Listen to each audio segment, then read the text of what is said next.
Imagine a world where aliens exist. Now consider a scenario where the destiny of the entire world rests on the shoulders of one man. The movie kicks off with a humorous take on Earth, then shifts its focus to Burma. Here we meet Jake, desperately fleeing from an unknown threat. As Jake dashes through the forest, he's struck by two throwing stars, tumbling into a lake. Subsequently, a couple of locals, a wife and her fisherman husband, discover him afloat. They bring him home, patch him up, and the wife, assuming he might be associated with the American military, transports the semi-conscious Jake to a military site. However, no one at the site recognizes him, and the soldier tasked with translating struggles with the local language. The woman reveals that Jake's language barrier is a result of a comet that passes every 6 years, opening a mystical hole within a temple. Later in Philadelphia, a mysterious figure known as the Warrior of Death emerges from a hole in the military. Carrie and Jake find themselves involved, and Jake eventually regains consciousness hours later in a medic room. Myra, curious about his identity and allegiance, questions Jake about himself and his unusual tattoo. Unfortunately, Jake is unable to provide any answers. Moved to an interrogation room, Myra persists in asking about his name, suspecting him to be a potential spy hired by a foreign government. Jake, however, remains clueless about her concerns. Myra discovers a Geiger counter with him, and Jake, recognizing it, inquires about his other belongings. But when she asks what those belongings are, Jake admits his memory is hazy. Despite the lack of information, Myra returns to her office and discusses Jake's situation with her colleagues. They discover that Jake has a severe head trauma affecting his memory.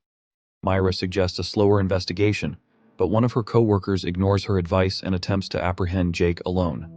However, Jake, being a skilled martial artist, defeats him and other guards who join the confrontation.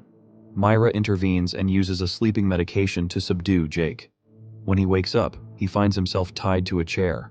Myra questions him about the temples and reveals the surprising presence of high-level plutonium, expressing astonishment that Jake survived the radiation exposure. Continuing to press Jake about his allegiance, he eventually replies, warning Myra that she's unprepared for what's coming. Despite Jake's unclear explanation, Myra trusts him. She takes him for a walk outside, hoping the fresh air might trigger his memory. However, their plans are disrupted when a person named Kung breaks into the army camp, defeating soldiers. Kung finds Jake and urges him to join. Together they overpower everyone and escape to a grassy field where another group of people welcomes them. Myra's Geiger counter goes wild, showing high radiation levels. Jake reassures her it's not the kind she's thinking of and warns the others not to advance. They ignore him and get killed by the blue light. Jake and Myra manage to escape, but a military member with a hidden agenda stays behind. This is when we meet the alien, Brax. He scans the guy's T2, indicating he's a skilled fighter, and a massive fight ensues. The guy uses a machine gun, seeming to defeat Brax, but Brax quickly recovers and burns the guy's neck with his arm. Brax then pursues Myra and Jake, taking out Myra with throwing stars, but Jake escapes by falling through a hole. Jake finds himself in a cave, Wiley's home, where Wiley warns him that he'll become like him if he doesn't shape up. Although Jake recognizes Wiley, he still can't remember him. Suddenly, Wiley attacks Jake, and they start fighting. Amidst the fight, they converse, and Wiley reveals that the spaceman, Brax, wanted Jake there.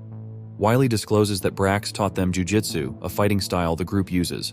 Brax appreciates fair fights, and if Jake doesn't comply, he'll face a terrible fate. The group interrupts them, taking Jake to the temple. There, he learns that Brax is an alien who visits Earth every 6 years when a comet passes. Brax loves to fight, so he taught people to fight him. Every 6 years, warriors are chosen to face him.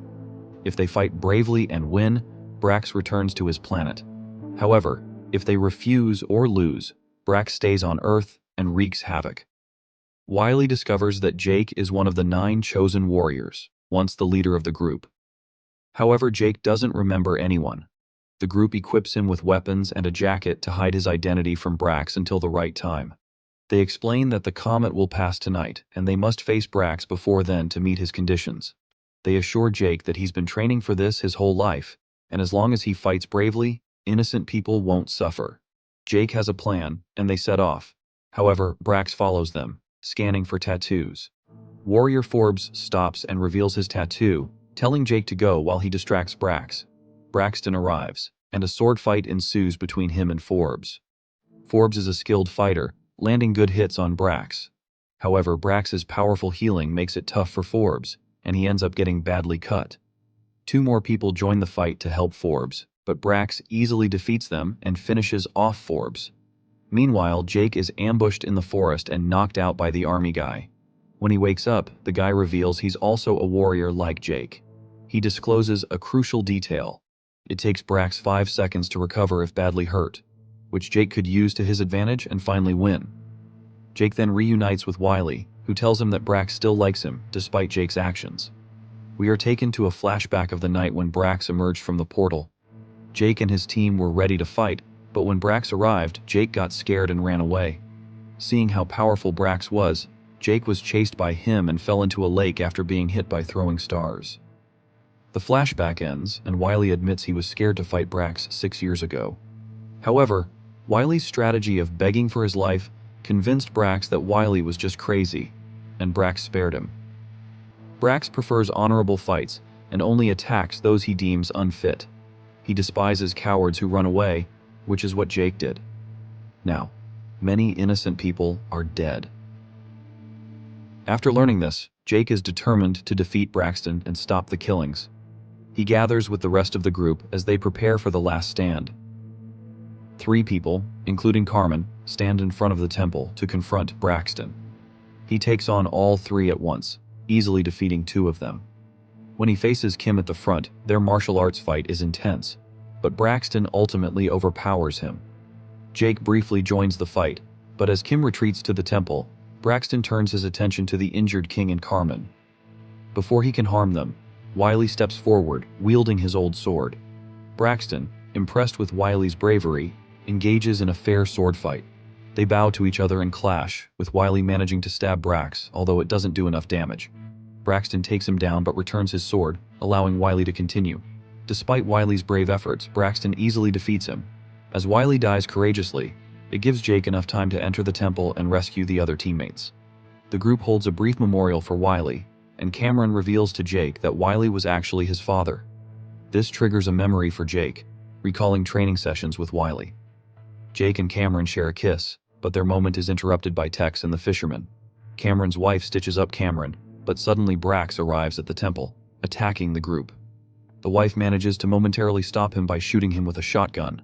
They all run into the main room with the portal, where Jake awaits his final fight. The two engage in an intense sword fight, with Jake showcasing his skills. However, Brax's super speed, strength, and healing make him a formidable opponent. Despite the odds, Jake fights on, drawing motivation and strength from memories of his father. He discovers Brax's fear of fire and cleverly uses it to his advantage, blocking Brax's vision with torches. Jake lands a good kick, but it's not enough to hurt Brax. As the portal reopens, Jake grabs a sword and stabs Brax.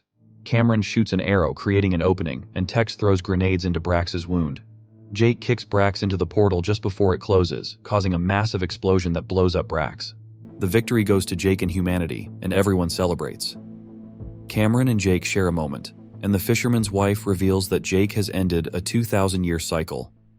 In the final scene, Tex stands in front of the portal, drinking, and says, "See you in 6 years."